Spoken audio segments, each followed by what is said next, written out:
Hello and welcome to my channel SPARX Stenographer. Today I am going to deliver you a shorthand dictation from KAILASH CHANDRA magazine volume number 12 and the transcription number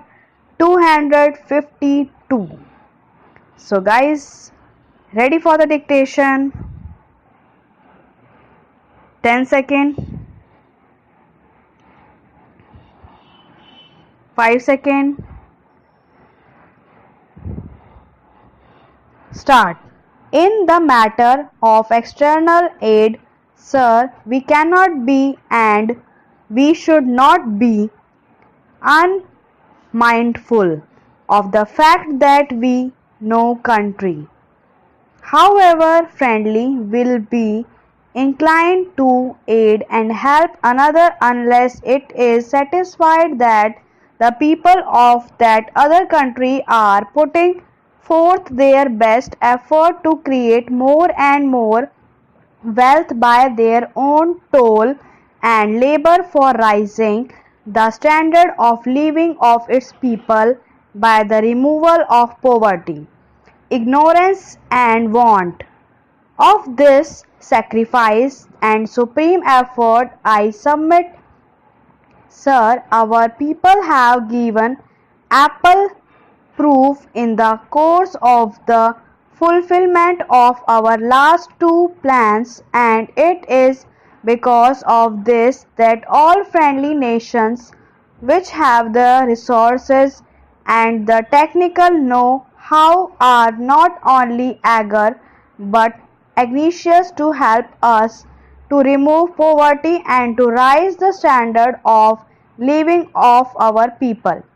Therefore, sir, with the big plan of the order and dimension of our third 5-year plan, the finance minister, I would venture to say,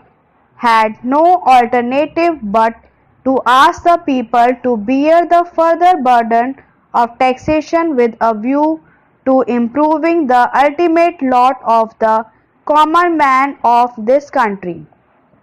We have, however, to see whether the particular taxes imposed have been well chosen and lightly disturbed,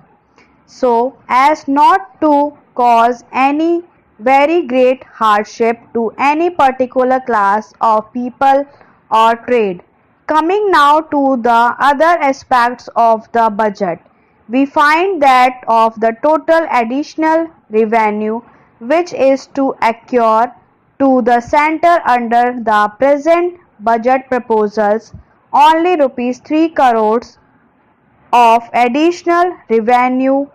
is to be derived from adjustment made in income tax and corruption tax charges, while the rest are to accrue from customs and excise duties.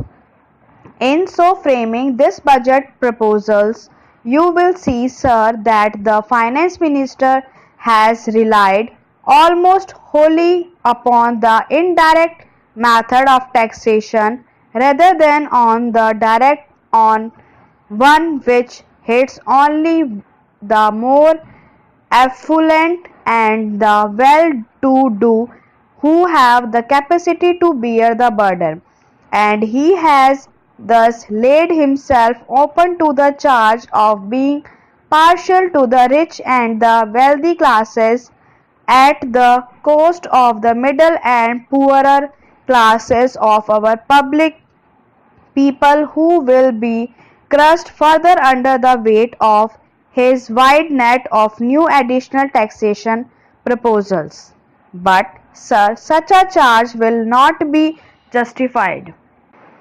sir, for raising the rate of surcharge, which is indeed a step in the right direction of bringing nearer the goal of a socialist pattern of society. Very little change is made in the structure of direct taxation, perhaps under the belief that under this head that limit of taxation has been reached beyond which is not possible to tax further, since it is maintained by the higher income groups that with the payment of income tax, super tax, wealth tax, and expenditure tax, etc., no part of their current earned income remains with them, and hence any further taxation would act as the highest disincentive to work and thus affect the production of greater wealth. Whatever the merits of the argument may be, which I do not for a moment appreciate, I would like to know from the finance minister as to how many persons of the higher income group there are in the country who in fact pay by way of taxes all or nearly all that they earn during the year.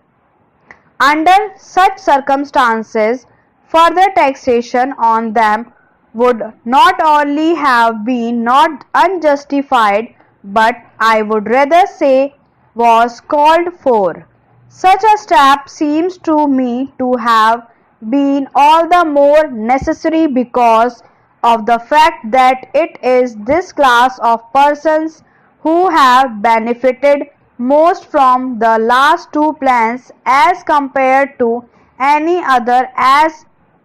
such, I note with regret that no drastic steps have been taken to mop up the ill-gotten gains of this class of persons. Coming now to the indirect taxes which have been levied, it will be noticed that out of rupees 57 crores of additional duty to be derived under this head, almost as much as 21 crores, or in other words a little over one-third of it, is duty on commodities consumed by the poor and middle classes. While it may be conceded that in levying this class of taxation,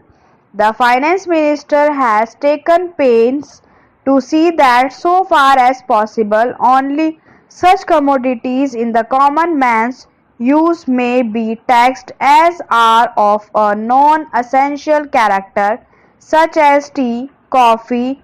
bitulant,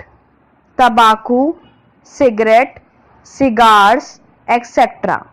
But the duty which has been levied on vegetable oil, mill-made cotton, and woolen yarn, medium grade cloth, and higher grade kerosene oil cannot be considered to be of non-essential character. These particular duties are bound to hit the middle income and the lower income groups of people who, because of the prevailing high prices, find it difficult to make their two ends meet.